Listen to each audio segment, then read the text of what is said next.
Raoden has finally revealed that he's not dead, and after time alone with Serene, they can finally openly work on their relationship.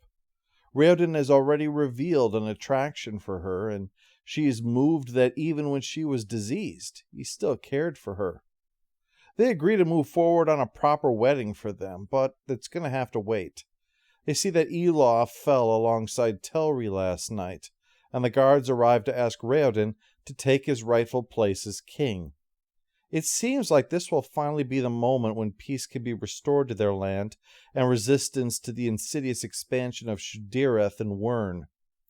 When he is ready to be crowned, it seems like it's finally over. But then, Dilaf steps in, that little X-factor. In the midst of the coronation, he somehow is able to cancel Raoden's illusion, revealing his true face to the gathered masses, that of an Elantrian. Hope dies as they discover the truth and know that they have just lost another king. Except Serene now intervenes. She argues to the crowd that after first a tyrant and then a useless layabout, how could a man as good as Raoden be passed over simply because he's blemished? Why risk yet another useless ass on the throne when they have a man who has served the kingdom even when it meant standing against his own father the king?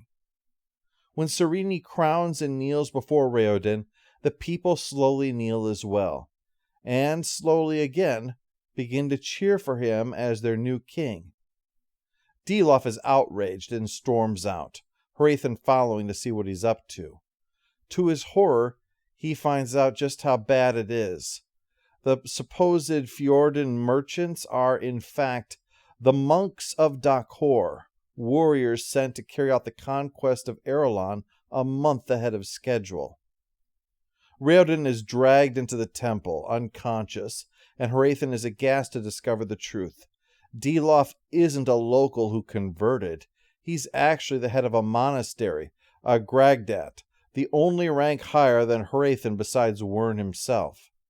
Dilaf and the others are part of a particularly nasty monastery, where strange rites are performed to alter the very bones, a torture that even Hrathen could not endure for more than a few months. These were zealots, people willing to endure true agony to become slaughterers in the name of Jaddeth, and that is why they're here. The intention was never for Hrathen to save the people of Erelon, but to distract them while preparations were made for the extermination.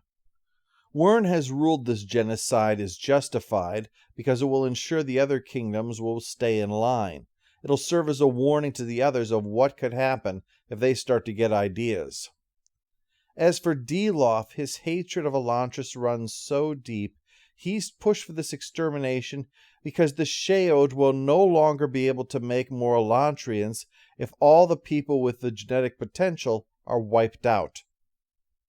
Dilaf drags Raoden before the house of Serene's uncle, who has revealed that he is not a merchant but a retired pirate, after his throne was taken by his younger brother. This does little good. Serene is taken and used as a hostage to compel her father to formally surrender with his soldiers on his boats. That way they can be wiped out when the boats are set on fire, and the kingdom will be helpless before Wyrn's armies that are going to mount a purging of that kingdom as well. Hrathen is horrified at this madness, but can do nothing. Dilaf not only outranks him, Dilaf is above the law. And now indulging himself. He stabs Raoden all the way through.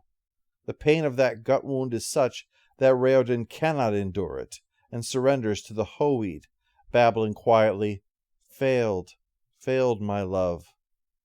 Galladon finds him like this, and it's even more despairing given what's happened in Elantris, an attack by Dilaf's forces that has reduced all of them to Hoids, save for Galladon and Karata, who had been in the library at the time. They intend to fulfill Raoden's request for if he were to ever become a Hoid, to place him in the pool and end his suffering. In fact, Galladon intends to then join him, as Elantris has clearly met its fate in the face of Dilaf's hatred. The degree of this hatred is seen as people are pulled from their homes to be murdered for no other crime than simply being there. Additionally, one monk is sacrificed to allow a group of them, Hrathen included, to teleport to the capital of Teod to continue Dilaf's mad campaign of genocide. They're early, and so as he waits, Dilaf unwittingly reveals many things. For the start, he's insane.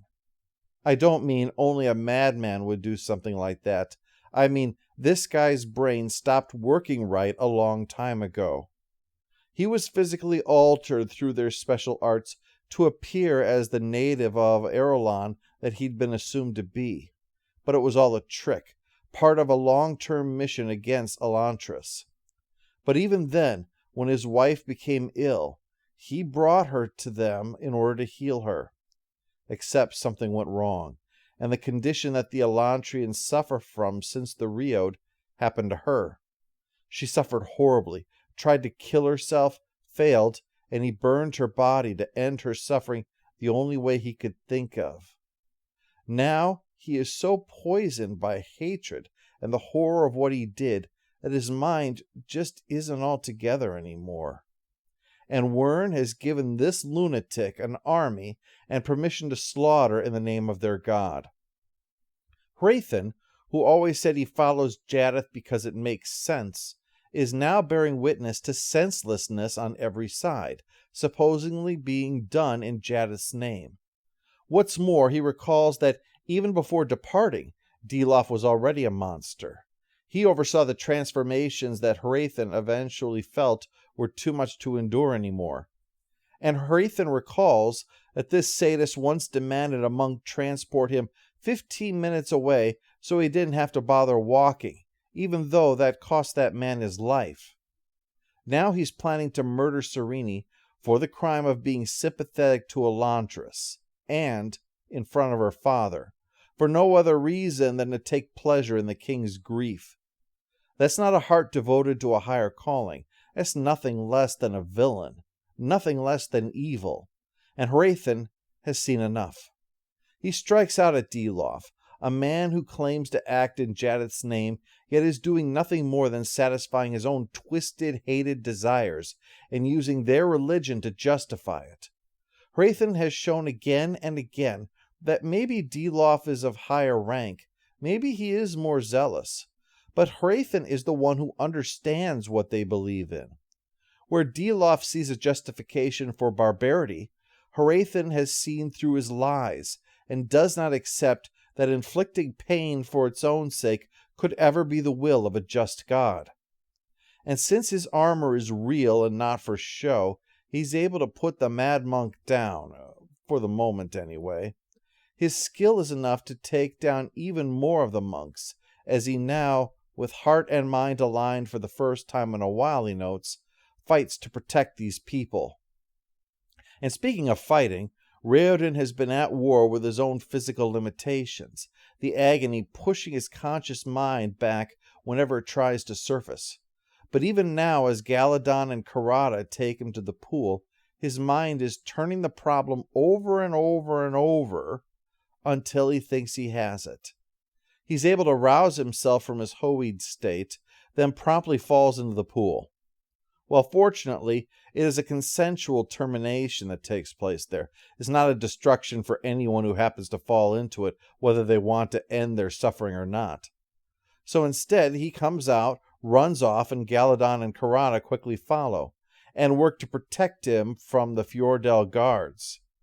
They're already busy with Dilaf's evil work, in fact. All the Elantrians have been heaped in a pile and soaked with oil, and all the people of the city have been dragged here to be next.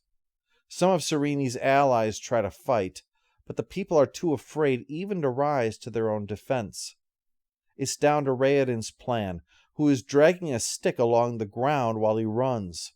Karada being beheaded, Galladon going down with 2 swords in him. It seems like it's all over.